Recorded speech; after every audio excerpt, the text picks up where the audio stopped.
thanks. It was unintentional comedy. I'm not going to lie to you. It was Yeah. it was good. It was good. And then it's funny going over the show notes. I'm like, I'll zero in on that and Yeah. finding some spot. Actually, having the run sheet to look back on. It's like topics that are Yeah, right. relevant. I'm like, oh, Yeah, I haven't deleted anything. It's all there. so yeah. How many pages have we done? 114 pages of notes, Ad. That's epic. 149 episodes. 114 pages of notes. That's what I mean. Like, but it's not a page per. It's pretty There's comprehensive. other sheets, like we've done. Oh, when we have guests, we have other sheets. We have separate sheets that we share with them. And yeah, that's true. That's true. Are we live? We are. Okay. We are. Like, the internet can see what we're up to right now. We probably should start. We can do that. All right, you ready? Yes.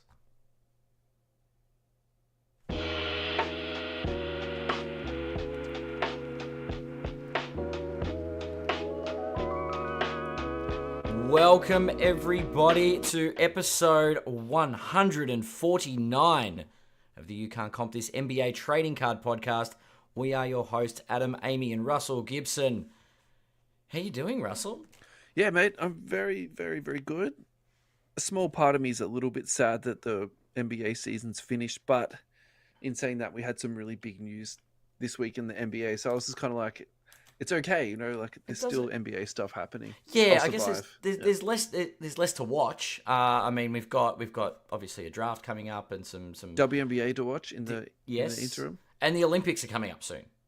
So we've got some some internationals to watch, some Australian basketball and the Team USA that's being assembled. But yes, there's still plenty. This is a 365-day-a-year sport nowadays. Yeah. That's one thing that the NBA has done now very well in terms of their scheduling. It just doesn't stop. It's perfect. They've done it really, really and well. the media, of course. They don't stop. Yeah. Yes. Speaking of the media, we should probably start things off by talking to our regular listeners, or the ones that do normally join us on the Facebook Live. Yeah. We've moved. We were forced to move. Yeah, all right. So the software that I use for the live stream doesn't like groups anymore. So because we've been doing YouTube live anyway, we decided, well, why don't we just tell everybody that we're over there on YouTube? Yeah, self-promotion hasn't been our strongest point over these years, but that's okay, Ad. We have to... There's actually over 160 videos, something like this on YouTube. So we actually are on there. And if you would like to join us live each week, around 8:30 is our sort of general... So, around... If you're there, thereabouts at the 8 o'clock mark, you'll get a notification. You tick that. Wow, come on. Here we go. This is where we need to say you have to subscribe and click that, hit that bell so you get notified when we go live. Like every other annoying YouTuber that says that, and I hate it when people say that, and I never subscribe and like if they ask me to do it. But we're going to be thumbs those up. Give us that like. That's right. Just jump on the episode. You don't have to hang around for long. It's for your own good. That's it. Like, let the algorithm know that we exist. I mean, we did jump across to YouTube podcast as well recently. Yeah. So the whole library is there. All after this week, 149 episodes will be up and available, I think. I hope. Yeah, so a little bit of a segue in just my own personal rant here. So I used to use Google Podcast. I've never used Google Podcast. It's it speaks to my soul. It's very slimlined. It's easy. It's great. So when they're getting rid of it, I was like, okay, great. Now I need to find a new one. So I tried TuneIn. It plays ads. The ad comes from the app. Then you get ads from the podcast. So you get ads on ads. And then it'll actually play an ad over the top while the podcast is playing. It's diabolical. That's Inception. And by the way, we're not getting paid for any of this commentary what I'm about to say. Actually, the YouTube podcast app feature is quite good. It's not as good as Google Podcast, but YouTube's got an app feature for the podcasting, has it? Nice. Yeah, it's like a tab. Cool. Awesome. Interesting. So Yeah, so don't go to TuneIn, you get ads and ads. So if you go to YouTube, you just get me ads and then our ads, and that's it. That's just confusing. That's too many ads. But All I'm right, I not think going we've anywhere. segued pretty hard right now. Should we get back to the regular content? Regular content. For those that were already watching us on YouTube, though, I'm sorry we had to explain it and draw everybody else along. But yes, we can go through our other socials later on. Let's get back to the show. Yeah. So we have a guest coming up in the next week. Rod Adams is going to come on and have a bit of a chat to us about Nice. hobby scams and what to be aware of. So that will be good. Yeah. And Be then eye-opening, I think. then the hobby hangout is coming up. So we will be there. We'll be on stage. We will be doing a podcast. Lawfully And on stage? Like, they'll actually let us... We don't have to, like, jump up and get kicked out for doing any... All right. I'm not sure about We're not that, sure but we about the will be details yet. doing a Yep. live podcast. That I am certain of. Cool. And we'll be there to talk to people and say hello. So I think this is the perfect time to jump into the important details. So it's the 30th of June at the Melbourne Pavilion. Yep. 135 to 157 Racecourse Road. If you're someone like me who doesn't particularly like driving, you can public transport it down. There's also parking there, but if I do recall parking there, it was a little bit tricky. So don't get there late hoping to get a park out the front. You're not going to get pole position turning up late, guys. It's just not going to happen. My other recollection too from the hobby hangouts, people queue up early. So if you do want to get in there by doors open, you will need to get there fashionably early and jump in the queue. Should be a good day, though. I think it'll Amazing day. It'll be a great day down there. Lots happening. As you've said, we will be down there talking to people. We'll be, doing our show, crashing the stage. Did you say crashing the stage? Probably not crashing, because the next person that they've actually just announced that'll be there is Jake Matthews. So I don't think we should be crashing the stage of a USC athlete, Addy. All right. It's not good for our self-preservation. Yeah, you're right. You're probably right there. I'm not getting... No. Not at that stage anyway. Maybe after. Definitely not. Lane Pierce will be on there doing a workshop. Matthew Payne will be doing a panel. Live podcast from us and also the boys at Double Coverage. So we hope to catch up with them. Yeah, different and sources. just a smattering of other people. Slaw Collectibles, Mailman Breaks, Trident Collectibles, Jammer Collectibles, Rocket Collectibles. I don't think I've announced that one. Palms Off, I've said that one. Boop Collectibles, The Card Cave, Collector's Space, J Swish Collectibles, tickets at thehobbyhangout.com.au. Get on there, grab your tickets. Just make sure that you don't turn up the day with no ticket and it's sold out. That will be a bad outcome for you. Yes. You want your ticket to get in there, so... Yeah, it's going to be a good day. See you all there, for those that are. In Melbourne. In Melbourne, of course. So, I know that the season did end. Shall we recap the end of the season? There was one more game to go. Yeah. Well, potentially one more game to go. Last time we spoke. The Celtics really just closed it out in Game 5. It wasn't an interesting watch. Well, my brain was split into two because half of me was like, what you just said, not particularly that interesting. But the other part of it too is I was like, can Luka get 5 threes in a row and, make this interesting? Did you have that slight thought in the back of your head, or am I the only one in the room that was thinking this? I think it was destined to be the game that it was. Sure. And I just don't think, I don't think Luka had anything left in the tank, really. Yep. They had a murderous row playoff run just to get there. Whereas on the flip side of that, the Celtics had a very fortuitous and well-deserved because they had the number 1 seed, and that's what you get when you're the number 1 seed. You're supposed to get the easiest, path to the finals. That's the idea. Well, as the number 1 seed, they also had the great luck of every opponent they're facing having their star player. And that too. That's right. Definitely injured. fortuitous. That's right. Yeah. Yeah. It was definitely a 4-leaf clover that they... So why don't we, let's just get your feelings on the NBA Finals champion Boston Celtics. Well, how do you feel about the Celtics as champions? I never feel good about the Celtics as champions. Okay. That's a Lakers thing. But do you think they're a worthy champion? Do you They were think the best they're team all year. They Yeah. like on paper they were the best. That was the best lineup. They finished the season. I think it was a dozen games in front of the rest of the league. Yeah, definitely. Like their regular season record just like showed their dominance from very very early on.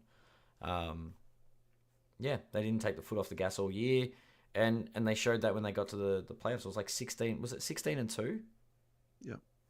That was their record in the playoffs. Yeah. Pretty impressive. Yeah, it's wild. Quite disrespectful that the last two championships they won were in 08 and 24.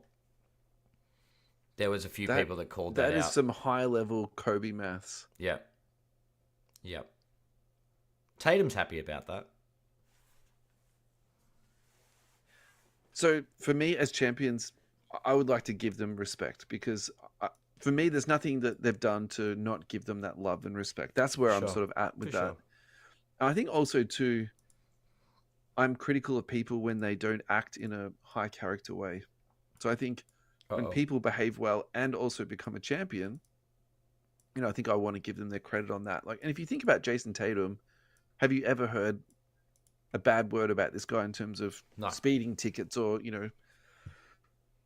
being in nightclubs and fighting, all this type of stuff? And same as, Jaylen Brown. I think, as you sort of go through that roster, there are, a bunch of high character guys. I mean, you could probably argue the worst character guy is their head coach that had some weird infraction 10 years ago. You know what I mean? Like, yeah. There's not a lot going on in that space there. So look, I love all that type of stuff. So I think for me, that's really cool. And then the other part that my brain immediately goes to, whether that's been planted by just this mass media machine that we're in now too, is I think they've got another championship run in them. There's nothing that I sort of really look at that roster and think, oh, this wheel's going to fall off and that's going to hold this team back. Like their salary cap is structured really well. They've got a window. They've got a big window right now. They can still actually add pieces to this roster with it. The only one obviously is Porzingis. It's the ongoing injury problem, but that didn't really seem to be much of a problem this year. And I think if we're being realistic about the upgrade that they made from Time Lord to him, you can sort of say technically, well, Porzingis probably would have played more games than Time Lord this year anyway. So I'm totally fine with all of that. So anyway, look, congratulations to them. I think to the Dallas Mavericks fans and the team themselves, I don't think you've got anything to be ashamed of either. I think they had an amazing run.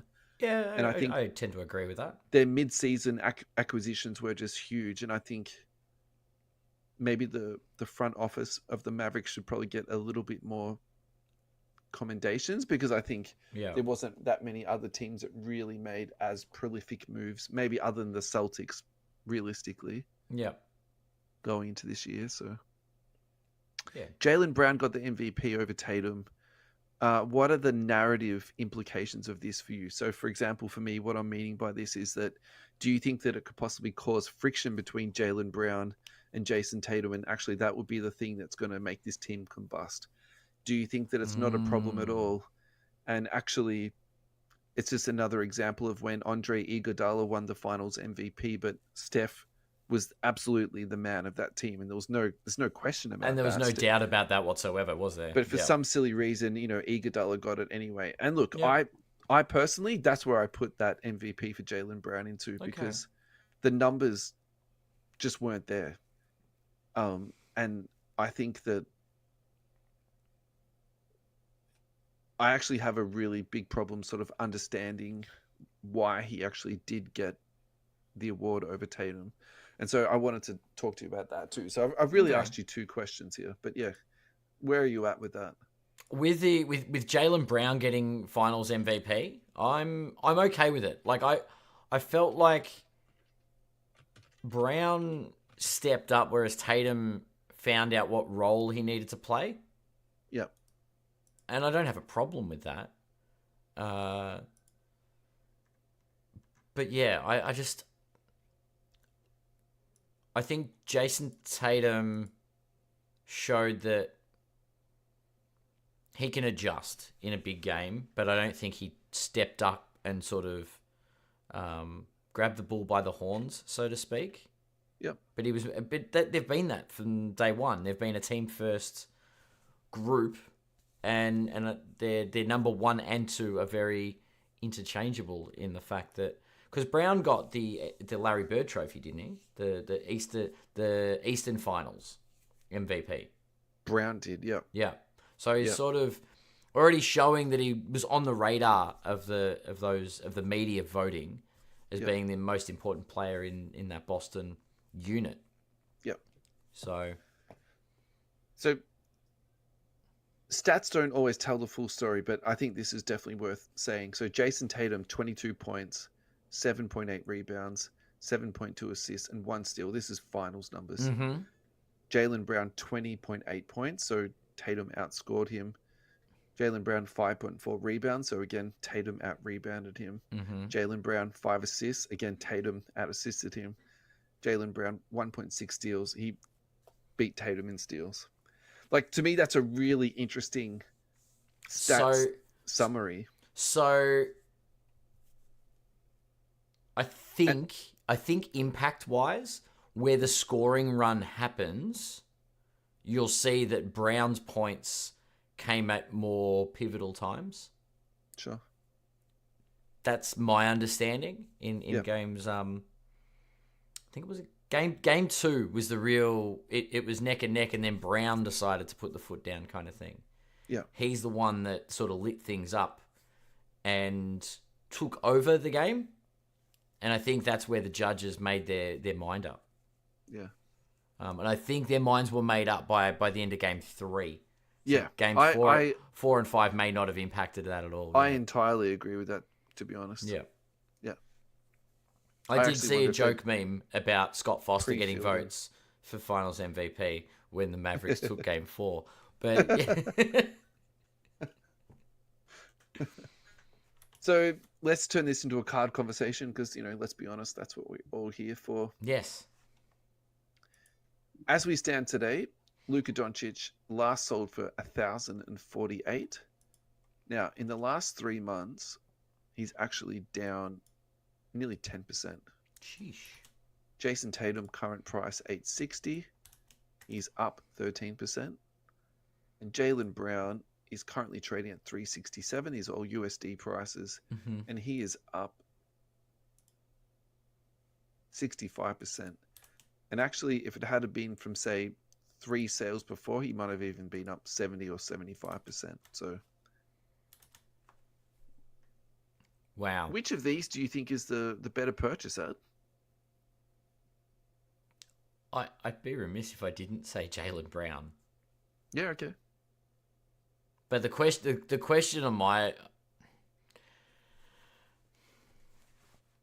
It's still funny that you only get over Luka when you combine these two. Yeah. Like that neither of the Boston players are as highly valued as Luka. And if you combine the population of their PSA 10s, you still don't get like to half the population of Luka. Yeah. And I think pop count does make a difference here, which is where I just the Luka value baffles me with the pop count there. I just think there's value in Jaylen Brown. I think he's a $500 player. Yeah. At least. So I'm fine with that. Now, I tell you where my head has been leaning the last couple of weeks, though, is that I think part of it is you in my ear every week telling me that Luka is overs, but I'm actually beginning to sort of lean towards that maybe Tatum is a little bit unders because Ooh, I like that. like he's ticked so many boxes now. Mm.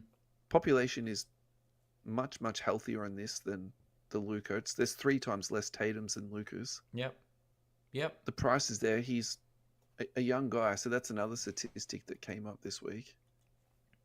Ages of NBA stars when they won their first title. Jason Tatum is 26. Yep. Jaylen Brown 27. Steph Curry 27. LeBron James 27. Shaq and Jordan 28.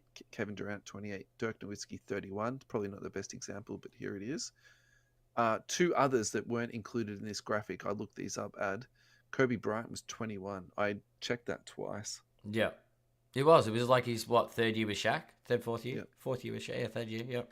Hakeem Olajuwon was 31. Mm-hmm.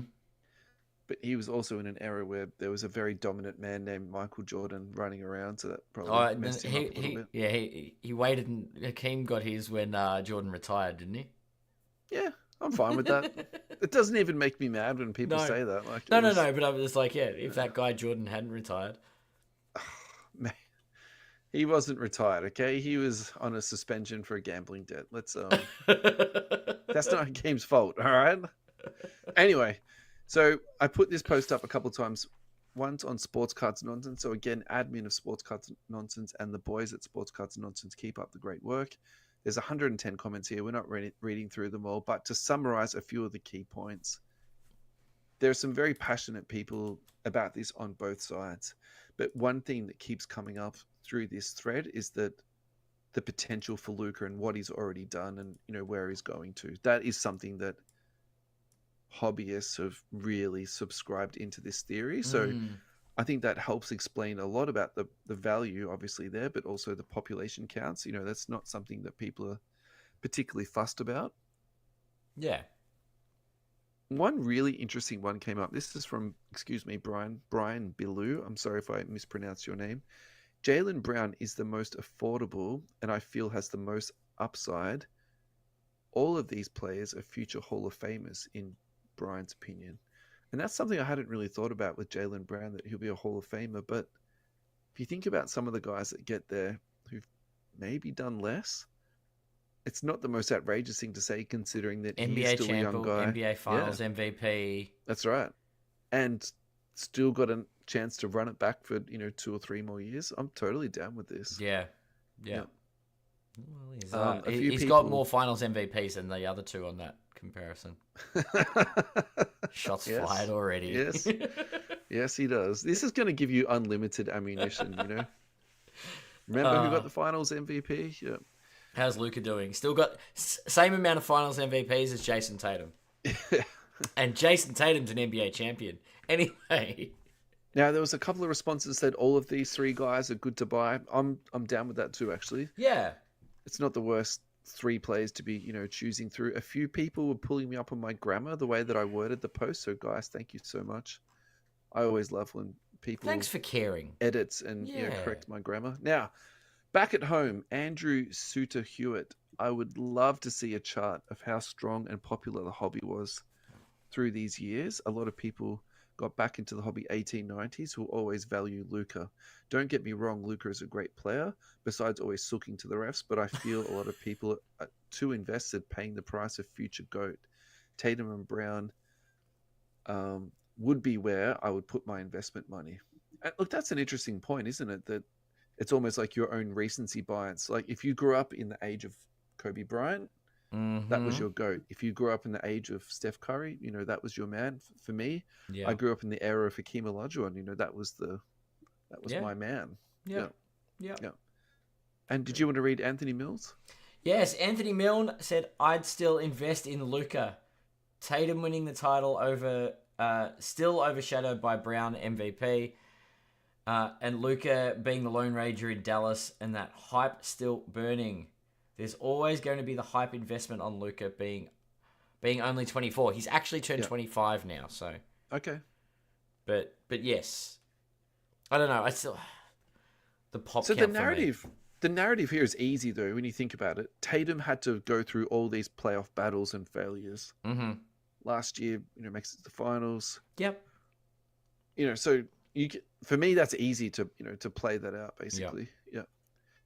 Really quickly before we go to our first break, the Jason Tatum green 1 of 1 Kaboom surfaced recently. So actually, this was 2 weeks ago. The fact that it's green is insane, right? Yeah, so that's right. You froth over color matches. I thought you might be interested in this card.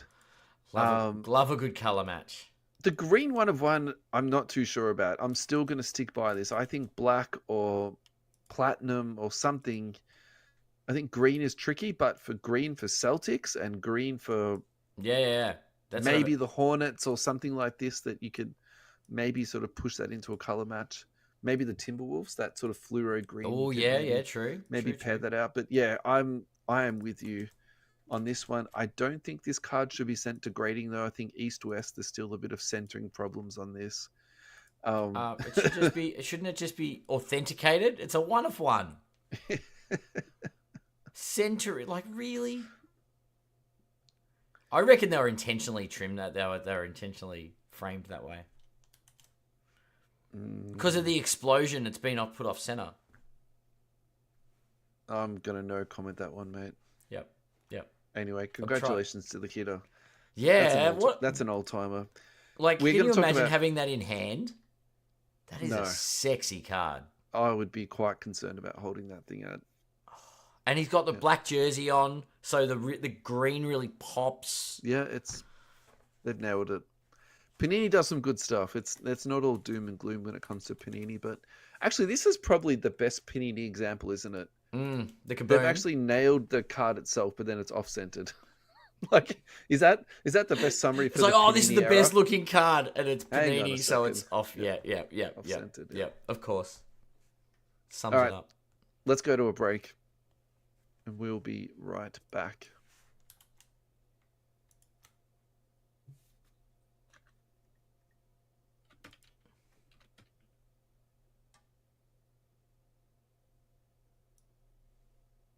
Alrighty, we are back. Adam, how did you enjoy your little refresher? How did you go? A break is always good. It's always nice. Chance to grab a drink and settle back in for some more. Are you a Coke or Pepsi man? I've never asked you this question. Ooh, I used to be a Pepsi Max guy. But and this is interesting because Diet Coke versus Pepsi Max, I was Pepsi Max all day when I was young. And now since Coke Zero, I'm a Coke Zero guy. Yeah, right. Yeah.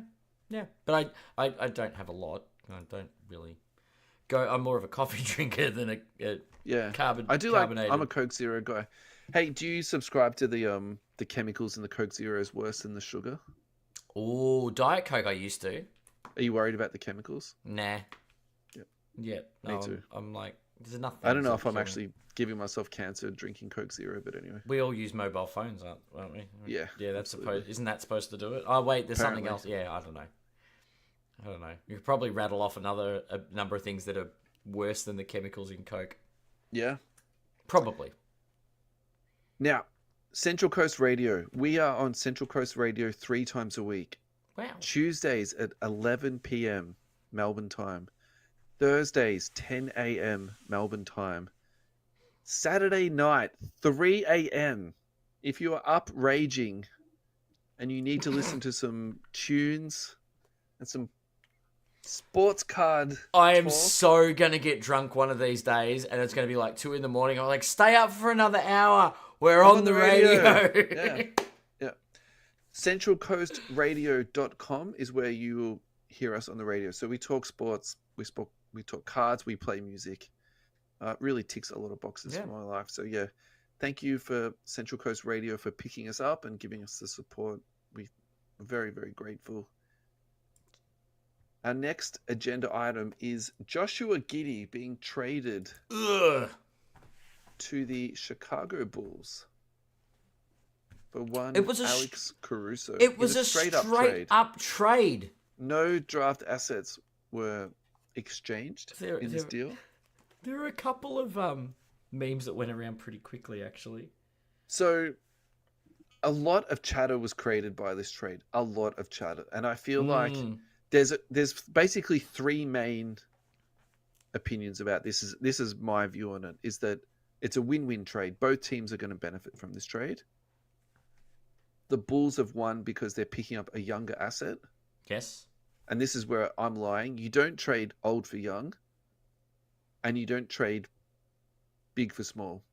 So the comparison I'm saying on this, and this is a terrible example, but this is the best one I could think of. Yeah. This is the Chris Webber for Mitch Richmond trade back in the day. And we all know who won that trade, hands down, which was the Sacramento Kings picking up the young big guy. It's as simple as that. Yeah. So that's where I'm leaning into this. And then the third opinion is that something really bad must have happened for the Thunder to dump him, basically for a single vet without any draft compensation back. So what do you think? Well, and that was a thing, right? Like, they could have got more in this deal, but I think they just wanted a defensive presence. Well, I'm actually not sure that they could have got more. And I think that's where Really? the issue lies here because yeah, it's a really interesting one. I suppose because too they can't really take back more draft assets. They've already got 30 first round picks. So what's 31 picks going to do for them? Like I think they had to get a player back. Mm-mm. And I think they did want something quite particular in a defensive minded They needed something, veteran yeah. who can shoot. I think that was like the three things. So I think that really narrowed it down for them. And then my final thought about this is that I think it leaves the Thunder really small because essentially it's Chet Holdgren and like four guards. So the starting lineup projected is going to be Jalen Williams, spelled EN, at Yep. the four, Caruso, Dort, and then SGA, which Yep. leaves them really small. So I think where my head now is going, okay, they trade 5 picks for a A good big. power forward. Yeah. Yeah. Yep. I think that has to happen, right? They can't walk into the season like that. So what does the Kevin Durant trade look like? Yeah. He'll be a good I mean, four for them. is that actually that crazy? I think one of the most logical places to land Kevin Durant, there's been a couple of articles about it, Yeah. is going if Phoenix want to offload get rid of him. Completely speculated, but Yeah, yeah. yeah. But Yeah. if Phoenix want to get rid of him, like if he's not happy in Phoenix, send him back to OKC because OKC have got all the picks and Yeah. Phoenix have got none. 100%. Yeah. Perfect. Match made in heaven. Let's see if they can work it out. Look, I don't think we can read through all the responses, so why don't we just pick two each? Because otherwise it'll just be the episode about the Josh Giddey trade. The Josh Giddey episode. I mean, Yeah. that's one way to celebrate Boston's title. I'm Yeah. not admit I wouldn't be mad. Yeah. I just think we've got other things that are kind of cool to talk about. in Agreed, addition. agreed, Yeah. agreed. Who do you want to go with? Whose response do you want to? So I think Mark Cargill, that's probably, I think it's a good response. Good for both teams. Josh checked out of OKC mid-season with a constant booing from the home team, which I think is a real thing, by the way, too. At some point, Yeah, fan bases give up on players. Never wanted to lose Caruso, so I'm assuming he's a Bulls fan. But to get something decent, you got to give up something decent. Go Bulls, yeah. And I think for me to add to that too is that I think the Bulls gave up so much draft equity to get Vucevic. Is that for them to get back a young player who was drafted really high for a veteran guard, like yeah, that is an absolute home run when you summarize it like that. Yep. yeah. What have I got? Andy Britannia. As a Bulls fan, I'd say OKC won the trade. From all accounts, we had 2 first-round picks lined up for a trade for Caruso and didn't take it. A straight swap for Caruso seems a bit bleak, as all accounts to the Bulls organization was to continue the build through the draft. Hate to see Elmer Fudd go, but bring on the giddy goodness. Yep. So this is from Cody Martin. He's actually put a bit of thought into this. Point guard Giddey, shooting guard Kobe White, small forward Pat Williams, power forward DeRozan, and center defensive-minded center. Trade Levine and Vooch. Kobe had a great season at point guard this year, but as someone who PCs Kobe, he'll play his best off the ball at shooting guard. Getting fed dimes from Giddey. Bulls easily win this trade for me. Ooh. So yeah, that's a cool little team I'm construction. interested in DeRozan at power forward, but yeah, He actually plays a fair bit of like small ball four for them. So yeah, and you can sort of interchange Pat Williams at the 4 and with the 3 true, with DeRozan. true. So With a 3 for like, DeRozan, yeah, sure, yeah, sure. yeah. Interesting one. But I agree with him. They need a big guy to come in and like play D. But they've got big Andre Drummond, who did seem a bit up and down. But I suppose he's never really protected the ring, has he? The True. rim. That's the defense side of Any it. more you wanted to touch on their ad? Oh, look. Stacks there, isn't there? There's heaps. Matthew Hull's got quite a ride up there. You've responded to a lot of these. Yeah, Matthew Hull. Bulls win. Shows they're about to clean house and start building an offense around a true ball handler that won't get injured. It's a sign that the older folks of the Bulls are probably next. As we chatted about, Russell Gibson could be the way Patrick steps up this year. Gids is also Also has experience around the rookies, and rookies that can get into final series. This will be good for Terry and Ao. Wonder if it can now get rid of Levine and DeMar for Clay. Maybe even Lure KD. I'm sure Adam agrees this is not an insane idea at all. Fair tackle, play on. There's a lot at play there. And it shows that the Bulls want to rebuild, or they want to change what's going on. Yeah. I'm still very confused about what the Bulls are doing. Like, to me, it wouldn't surprise me if they then did go to a youth movement, which, to be fair, I've been saying this for like 2 years now. But on the other hand, they could have just seen this as a really good opportunity to add good young talent for not giving up much. And now they're like, oh, we just need one more veteran and this will get us over the top. Like, that's, to me, the type of franchise this is. Like, I don't think that they're actually in a true rebuilding mode after this one trade. Do you know what I mean? Like, let's keep this straight here. Let's not jump to conclusions to think that now they're thinking, cleanly here. No. Alrighty. Josh Giddey, silver PSA 10. Population on this is 144. Last sold for just $60. Look, I've been very up and down on this, and I've flipped and changed around it. I said, dump this, get off it. When all that crap happened with Josh, we don't need to rehash that. And then when he dropped down to the $50 to $60 mark, I was like, this is the best buy that's probably out there. I'm going to triple down on this. I think it's $60 with the opportunity that he is going to be walking into. Even if he has a slow year one, and let's just say they can't clear the logjam of DeRozan and Zach LaVine and all that type of stuff, that's fine. It doesn't matter. I think his future in Chicago is going to be very good. And I think that he will fit with pretty much whoever else is there, so long as they can shoot the basketball. So him and Kobe are going to be totally fine. Pat, Will, and him, how they're going to coexist, I think that still needs to be proven. But in my head, that is definitely not a blocker. I think this is a really, really strong buy. Very interestingly, no one is selling him at the moment. Very interesting. So I think people are holding these. I think there's a bigger... eBay. Well, and there's the demand. I'm sure there's demand with the Bulls fans. They see what the Bulls do, and the Bulls get a bit of a train going. There's a few 100%. Bulls fans out there. There's a market. 100%. Yeah. That's a market team. Yeah. All right. I'm going to change up the run sheet, Adam, just because it's my show and I want to do it. And I really want to talk about this next, and then we'll go to a quick break. Okay. So last week on the show, we spoke about the conspiracy theory of the Team USA women sitting down in a hotel room, drinking drinks, conspiring to get Caitlin Clark left off the team. And then there was an Instagram video that came out 4 days ago. So look, I'm reporting this as news, but do not take this as gospel because I haven't verified it. And I don't even know if it's true, but I don't even really care, to be honest. This is just like feeding my soul of entertainment right now. We're believing the internet right now.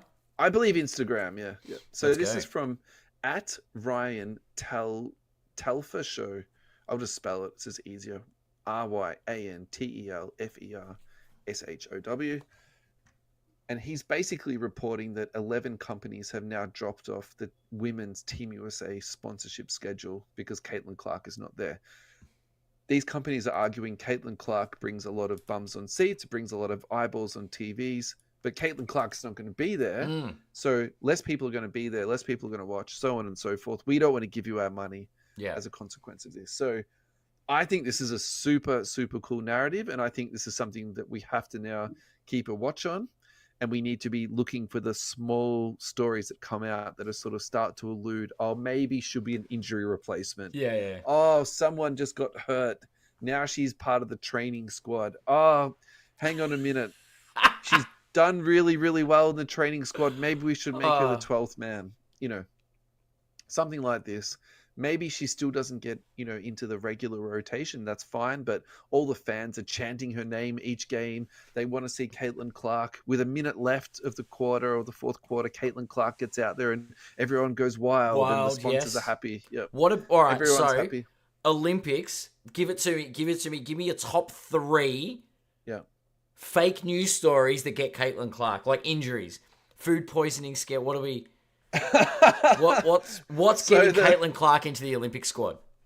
So there's the Kobe Bryant food poisoning story that he wanted a burger at 3:00 in the morning and he was on the road in the hotel, and he alleges that the chef gave him a bad burger and gave him gastro. Right? Yep. Maybe that happens to One of the vets. Sabrina Ionescu, right? And Yep. then at the last minute, they have to call up Caitlin Clark. Caitlin Clark, can you be our Batman and save our team? And Yep. then here she comes running through with a cape on and comes out and drops 18 points in one of the games. How about that? That's a good All right. storyline. I'm going to go with a soft tissue injury. You don't want some elaborate story that I just made up? No, How no, dare no. you? I do like the chef, the food poisoning, but I can't steal the food poisoning one. Oh, okay. Yeah. Oh, actually, what about Yeah. somebody missed their flight, or there's visa problems in traveling or Maybe a something. visa problem? I Sure. like Yeah. that, not being able to travel. But then why would Caitlin not have visa problems if everyone else She does? was fine. She just goes online, logs it. But there's like a problem with one of the players traveling. Okay. Yeah. Identity problems or like confused with maybe I Yeah, don't know. totally. That'd be good. All right. Watch this space. Yeah, definitely. Time for a break. Absolutely. The Bang Man, thank you so much for your ongoing support. We really appreciate everything you do for us, Amir. Amir and Team Bangman are coming out with products all the time. I touched base with Amir this week. I don't believe he does have currently a new product out. So the bronze edition is still available. 10 packs for $129. It is filled with an absolute heap of packets. I'm not going to read through them all because my mouth's feeling a little bit dry and I just don't have the spit to go through it all. But Prism Sallow, Prism Blaster packs, Mosaic Fanatics packs, Optic T-Maul, Flux Blaster, Select T-Maul. That's basically the crux of it there. Now, payment options, he's got it all. Pay ID, PayPal, Afterpay, ZipPay. Contact Amir via Facebook or Instagram, The Bangman. He'll hit you up. Also, I think we should mention too, Amir is breaking like crazy at the moment. So if you want quick filling breaks that are good value, get to listen to Amir do your breaks for you. Lots of fun and entertainment there with Amir and Team Bangman. So check him out. Thank you, Amir, for keeping our lights on and everything that you do for us, mate. It's very much appreciated. We are back. We're back. We're back. Adam, what did you think about the tunes? Love the tune. Always love the tunes. And speaking of tunes, I have to tune in and watch Amir break. By the sound Why of not? it. Yeah. Listen to him go bang. Yeah. Yeah. Literally watch The Bang Man. Mm. And I got no He needs to basketball copyright bang, I reckon. This is my Good luck. business advice to him. Yeah.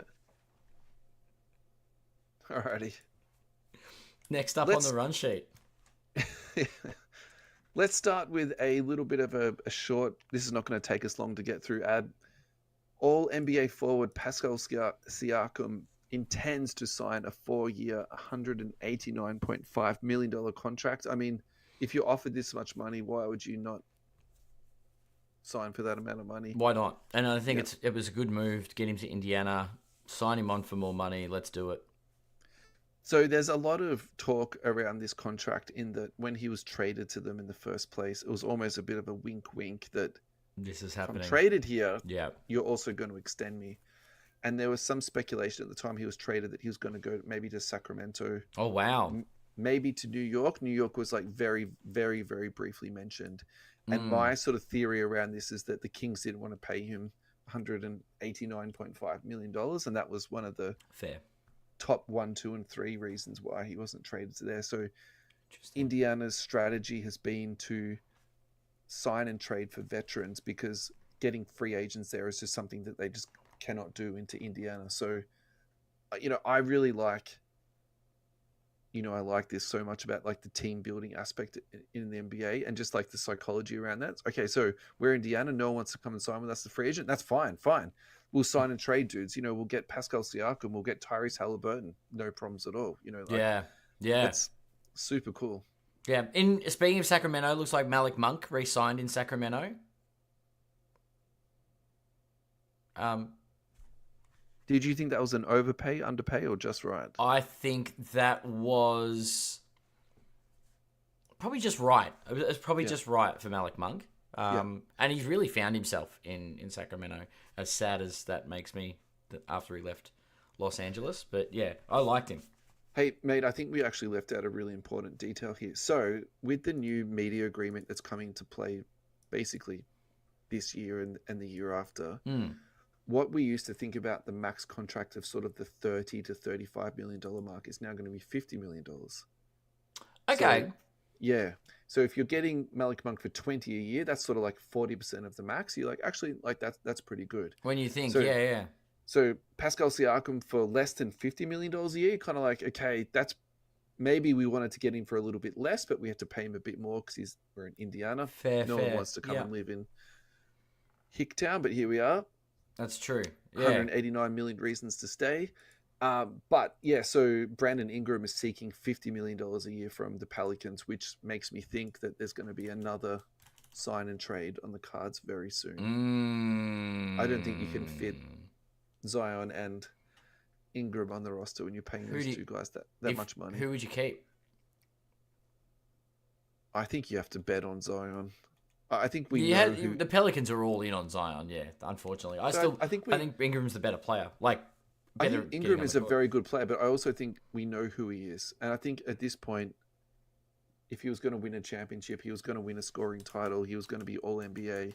It's not like he hasn't had the opportunity to do these things. Agreed. So Totally. they made him the go-to guy on the Olympic team, and then sort of halfway through the tournament, Steve Kerr was like, "This is not working. Like, This we need doesn't to." work. Let's Yeah, change it. yeah. Alrighty, Spicy P, Silver PSA 10, population 211, last sold for $56. So, Josh Giddey money. Yeah. The last year he's down 41%, which really hurts me. Which is yeah. The last 3 months he's down 15%. So look, I mean, this is another comp we can just really do quickly. Would you like a Spicy P or would you like a Josh Giddey? Ooh, I'll probably take Giddy, and he's younger. Look, I actually think Siakam's the better player, Yeah. and I think there's a lot of value to be had here. But I think the reality of this is that the more popular people are just more popular, and Spicy P is just not that popular. I think there's a lot more Mm, movement potential with Giddy, though. I think he could see a real spike. I think he could be a lot more yeah, volatile, whereas for I think sure. someone like Spicy P is going to just be a bit of a a boring sort of move along type thing. Yeah. Yeah. This next piece is a comedy piece for me. So Monty Williams has been fired by the Detroit Pistons. He is actually owed $65 million left on that contract, which he will receive every single dollar of that. Of course he will. So when coaches get fired, basically how their contracts are structured is there's no buyout, there's no you get 80% or 75%. If Yeah. you sign a contract as a coach, you get 100% of those Get your dollars. money. Good.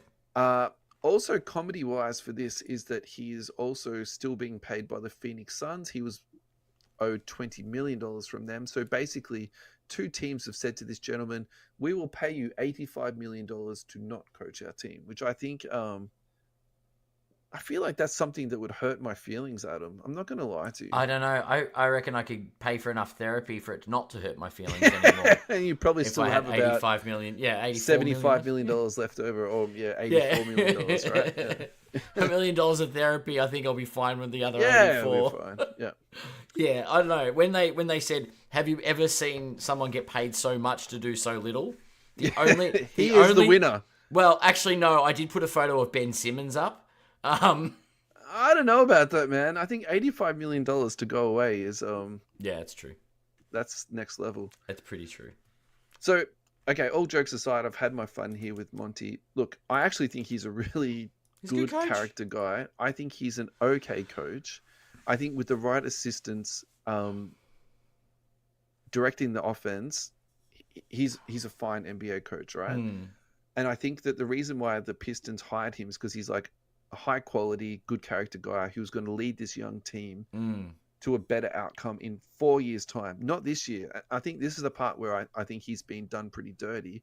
That Agreed. roster was terrible. That roster was horrible. Like, you Roster was can't- beyond horrible. Yeah. Yeah. And I don't think it's fair to then fire that guy so soon after. Yeah. It's really, to me, a bit like Brett Brown in Philadelphia when they sort of got good and then he was let go.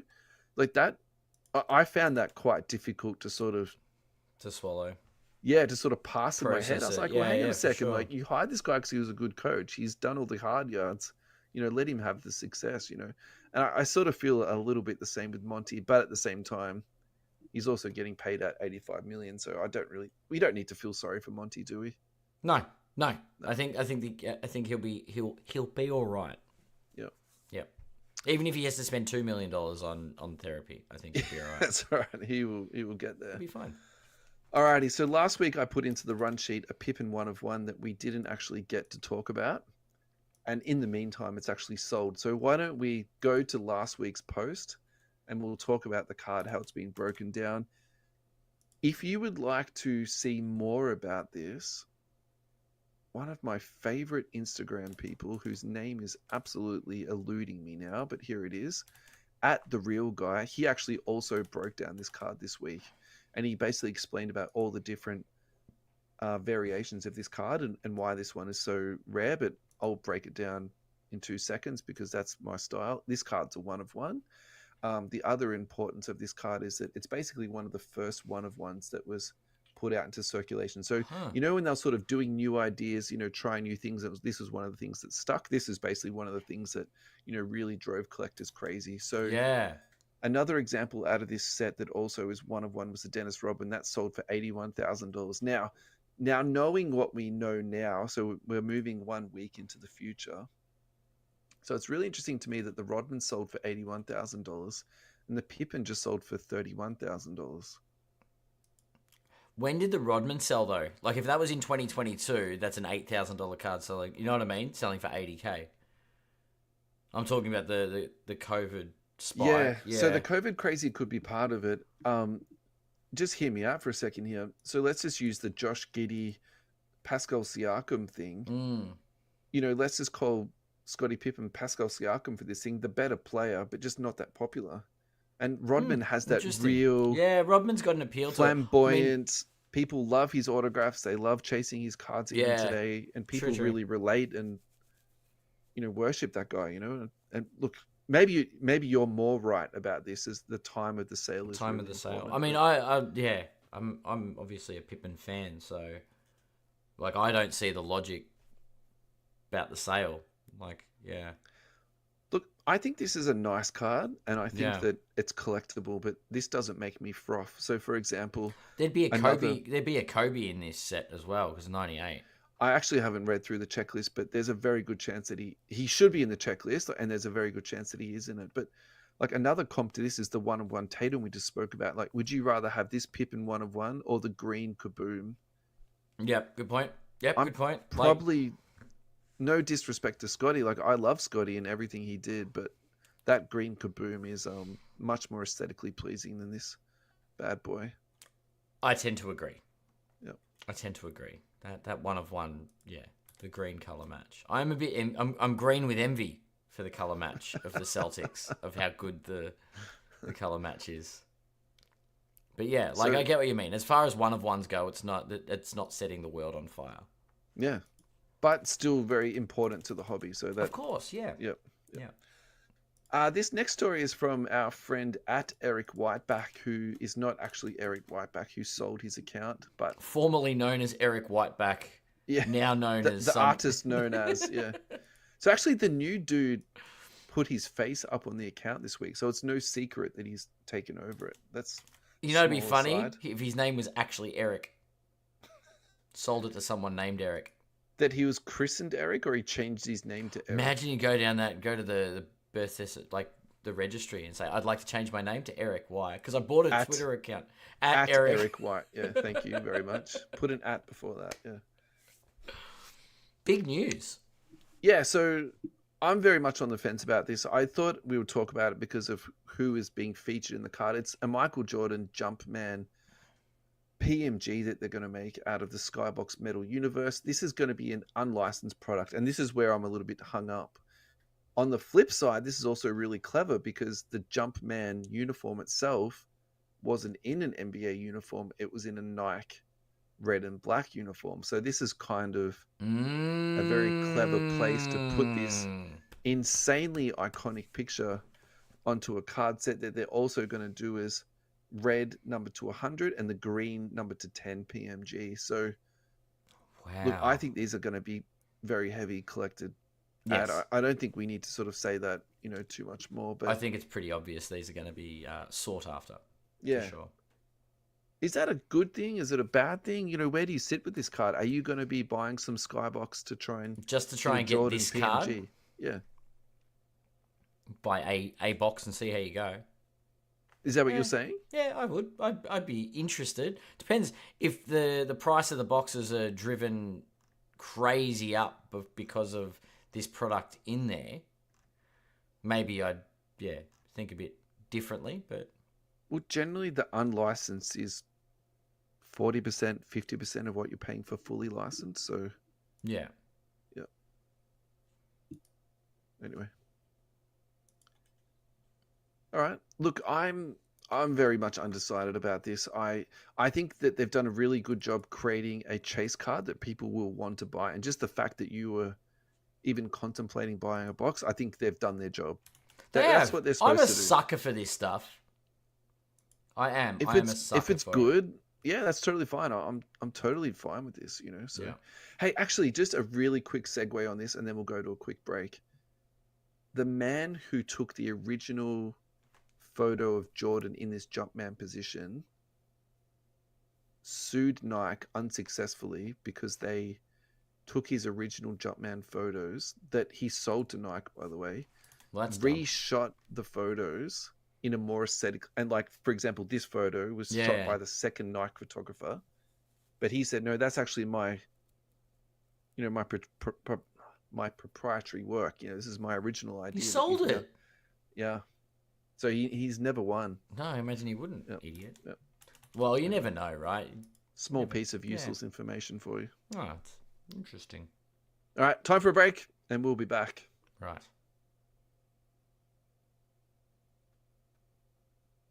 We are back, Adam. This is our last little run, We're in and the home stretch. there's 6 things here. So let's see if we can do these 6 quick hitting. It's like a fast 5, but it's a fast 6. Yeah, let's see how we go. All right. Let's try not to segue. Maybe why don't we keep our objectives small? Sure. Let's try that. It'll be a top 10. Anyway. This is a feel-good story for me. This is from @DarrenRovell on Twitter. 20 years after Carmelo Anthony told me he thought he should get paid for his Syracuse jersey sales, he now will, as Mitchell and Ness announces plans to release an orange Melo Q's jersey sale very soon. So I'm all about this. I think that young men being collegiate athletes and not getting paid for their likeness on singlets, in video games, in all the other promotional stuff that they did, in addition to that, all the sports gambling that happened all the way through the 80s, 90s, and 2000s, like that's some nonsense. Yeah. And look, I'm all about also young men getting an education for free, and I get that whole win-win thing, but I think we can all pretty well agree that there was some liberties being taken when the NCAA is $1 billion business and these guys aren't getting paid. Like, you see the dirty side of it. So Yeah. I'm very happy for this. This is a great feel-good story for me.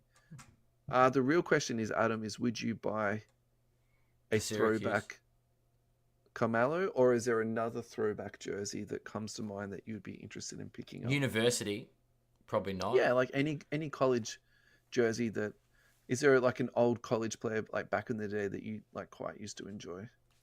Oh God. Or a player that I followed that I would like their college jersey, i.e. Michael Jordan, sure. North Carolina. Yeah, that would be pretty sweet, right? Yeah. Like, well, I was like, I wouldn't pick a college one, but like a lower American, like a Kobe. Yeah. His high school jersey, sure, but that's not. I don't know if they've got a high school agreement, but yeah, but you know what I mean. Yeah. But, yeah, totally. Yeah, for sure. Like some of the like a Davidson, Steph Curry jersey. Yeah. Who knows? Yeah. Maybe a North Carolina Jordan jersey. I'm gonna nerd out here. Okay. I'm gonna say Tyus Edney. I used to love that guy. Okay. Yeah. And I used to like copy, the way he used to like dribble the ball and pass the ball and all this type of stuff. It was like this whole sort of weird obsession I had for this dude. So I think if there was a college or even early NBA Tyus Edney, I would probably Actually, Grab one of those. Michigan State. Magic Johnson, Michigan State. Oh, that's actually pretty awesome. Yeah, Yeah. yeah, yeah, Yeah. for sure. Alrighty. Now, this is actually, again, something that I put together on socials a few weeks back, but we've just had a really busy schedule the last few weeks with content, so this has just gone by the wayside. But we have to talk about this We because... do. So if there's 3 reasons we have to talk about this. 1, it's entertainment. 2, it's funny. And there is a funny part to this story. And also 3, this is not going away. We're going to be dealing with this for the next 20 years. So, like, just get used to it, you know? At Legion Hoops, Yep. 2 individuals have been arrested for conspiring to defraud a sports betting company. One of the individuals placed a $80,000 parlay on the under of Jonte Porter's points, rebounds, assists, 3 steals, and blocks. The same game that Porter intentionally took himself out of the game. And I'm using air quotes here, due to illness. We've already wasn't covered feeling this. well. Yeah, we covered this a while ago, but this is Yeah. The bet was successful and netted a profit of $1.04 million. Now, we also covered this on our Facebook page, and basically the comedy part of this is that the guy was arrested and he had cash and traveler's checks, and guess what country he was fleeing to?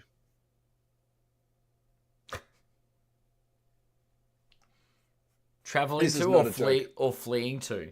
Yeah, this is not a joke, by the way. He was coming here, wasn't he? He was coming to Australia, yeah.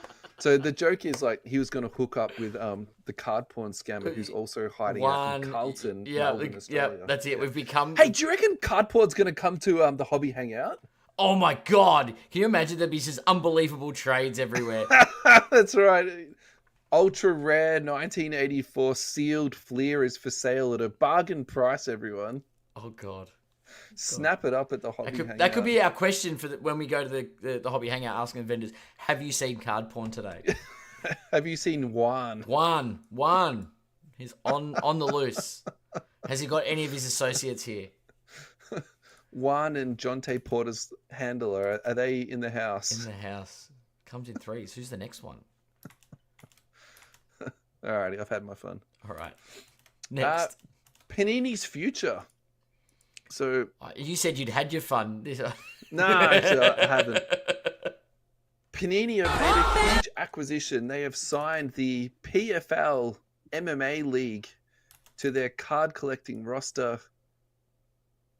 You will get the signatures of the likes of some completely unknown male and female MMA athletes.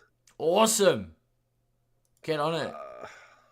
I'm not too sure where all this is going, but look, so my serious take on this, though, is that I think Panini have clearly seen the writing on the wall, and they're trying to get into some other sports and get some prospects, maybe, and get some things that people are going to be interested in. The other thing they've done, too, is like a EuroLeague product, and in that product is Luka autographs, Paul Gasol. So we're talking about chase cards before, like the PMGs. You'll go out and buy a box of Skybox. Yeah. Would I go and buy a box of EuroLeague to get a Luka autograph? Yeah, I probably would, mate. So interesting. Nice little angle to try and So in all seriousness, this actually makes me a little bit sad to know that this is kind of what Panini is going to be like dealing with. Yeah. It's like when you hear a professional athlete say, I used to fly chartered planes. Now I'm in a bus going around the country playing in these like dusty gyms, you know, like I feel like Panini is now catching the bus, selling their cards in dusty gyms instead of, you know, on the stage at some massive arena. Yeah, it's poor Panini. Brutal. Poor Panini. Now this one, if we've covered this already, I do apologize, but again, I'm pretty sure we haven't. This is from Fanatics. They've got their own collectibles marketplace. Have we done this? I don't think so. Yeah. I know I tagged you in a thing about eBay and PSA. I don't know. It seems like that there's some stuff brewing, but Fanatics have got, is it a little marketplace where they're doing auctions and stuff? Yeah, so basically they're taking over PWCC, and then it won't be called that anymore. They're going to be rebranding it to Fanatics. Yeah. Which I think is actually a good move, to be honest, because PWCC taking over someone's like well-established, you know, processes. Like I think actually the processes on PWCC are fine. Yeah. but rebranding it to something that we now know is going to be the mothership makes a whole lot of sense. Agreed. I think the other thing too in that space too is then you've got the combined eBay PSA vault, and that's what Yes. they're also talking about here. So then you can trade, card scan, their concierge services. They've got like the whole thing. So Yeah. Yeah. They're trying to get um, this huge one-stop shop thing happening. I this do is all think so. part of that, isn't it? Like, yeah. And Yeah. then there's another note here about they're doing auctions with Sotheby's. But my understanding of that is that the Sotheby's will do very particular items. Yeah, here we go Yeah. for high end stuff. Yep. And then just for your regular Joe type eBay, to higher end stuff, you'll use the PWCC slash Fanatics platform on that there. Yep. So yeah. Yep. Yep. But it All just right, seems Adam. like they're really, yeah, they're just trying to reestablish sort of where the outlets are as far They've got a as. plan and they're definitely Yep. sticking to it. Yep. Yeah. Yep. For sure. Next. All right. Now, this next one is actually from a parody website, which is ironically turned out to be true. So if you need a bit of a giggle, follow at, I'll just Lameme spell this one. Lameme James. Lameme James. Thank you, Adam, for saving me. That was going to be Lameme very James. So awkward. it's LEMEME _ on I was going to Instagram. call it Lamimi. That's what I was going to say. So thanks. Yeah, that's better. Lameme James. All right. So we have got here a Priest Lauderdale 1997 Metal Universe PMG PSA 5. Mm-hmm. We have then got a Michael Jordan SP Signatures card, Beckett 9.5 graded, autograph 10. Now, these cards literally sold for the exact same price. So, I love it. the question I was talking to you about this offline today is, do you buy a card because it's a particular card and disregarding what the player is? So, Yep. the modern example of this is, do you Kaboom. buy the crappiest Kaboom that you can get your hands on, but you buy it because it's a Kaboom? And then on the other hand here, it's a bit hard for me to really explain this out in a way that sounds sensible, but on the other hand, you've got a Michael Jordan signature who is the better player. Is it a lesser card? I mean, I'm not even actually that convinced it's a lesser card, to be honest, but so I think for me to sort of explain this out a little bit further, I actually think that the Jordan went for unders. Yeah, so the Jordan sold for Yeah. 7,300 and the PMG sold for 7,800. That's But obviously, insane. but obviously there's a collector out there that was just waiting for that PMG to come up and literally said, I will pay whatever it takes to get that card. And well, obviously there was two collectors out there that said that because. So what are you going Wow. for in this instance, man? Are you going for the super rare card that only comes up once every 10 years? Or are you going for the autograph that's of the tried and true, but there's I'm a getting lot the of them auto. out there? I'm taking the auto. I'm taking a Michael Jordan autograph. Yeah. Over a green gem PSA 5 of a. Yep. Yep. And just to, like, my response to that is that I think in this instance there's no real right or wrong answer, but I think that's what's also super brilliant about this hobby is that there's people that would go, actually, that Priest Lauderdale is almost like a one of one Yeah. in the most For sure. in the most important set ever. If that was the only PMG you owned, would you be happy with that? Say Look, to be honest, you didn't own a Michael Jordan autograph either, right? And you like, I need one card. I would one of those. yeah. Would you be happy if you walked away going, it's all right, the other guy got the Jordan, I got the PMG of Priest Lauderdale? Like, if I had a choice, I think I would probably go towards the Jordan. But in terms of Yeah. collectability, like, there's a part of me that also understands it too. But I think for me, that's more of like an extortion piece where you're like, right, How many people have got this card? I'm going to hang on to this until someone makes me like a grandfather offer, or I can trade this for like, I'm way trading upwards. And you know how much I love a good trade. And I think Good that, up trade yeah, that's right. Yeah. to roll it. Roll it? Flip. Roll it. Roll it. We're only rolling it. Rolling it on its corners. No wonder it's a PSA 5. I feel bad for ending the show on this, actually. So we have to get one more story. So WNBA news, Cameron Brink, who is in the same draft class as Caitlin Clark. Unfortunately, tore her ACL in the. That's why you joked about her being the injured one for the Olympics. It's already happened. I don't reckon Cameron Brink would have been on the I roster. don't think she's going to the Olympics anyway. No. No, even if she didn't wreck her ACL. Yeah. Yep. All right, I'm just scrolling furiously Now, right now you need to some try and find news. something. All right, I've got something. It's better than ending on an ACL injury. On Instagram, at swat.team.cards, they have a beautiful Dyson Daniels Recon numbered to 10. It's that clear patch autograph where it's got the draft logo in the background. Fantastic card. Can I end on... I Instagram too, but I used our friends at Card Ladder. What do you got for me, mate? I have an eye-catching sale. Talk to me. Immaculate 2022 collection. Dirk Nowitzki, Nikola Jokic, dual auto logo man. Okay. Raw sold for $50,400 on June 20th. So that was a couple of days ago. On PWCC. Okay. Yeah. Right. Two amazing big men of basketball, Jokic and Nowitzki.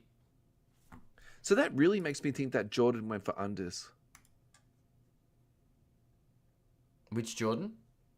The Jordan we did the comp with the Priest Lauderdale. Yeah, the Priest Lauderdale one. Yeah.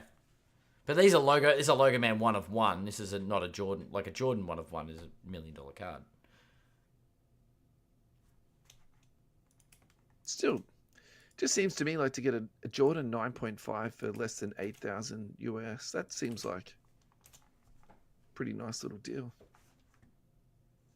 All right, I think the fact that I'm talking about this like a couple of times now, I think it knows where I'm lying. I think I'm going to the Jordan. Yeah, definitely. And don't worry about the extortion trade. Oh, actually, right. Let's finish the show on this.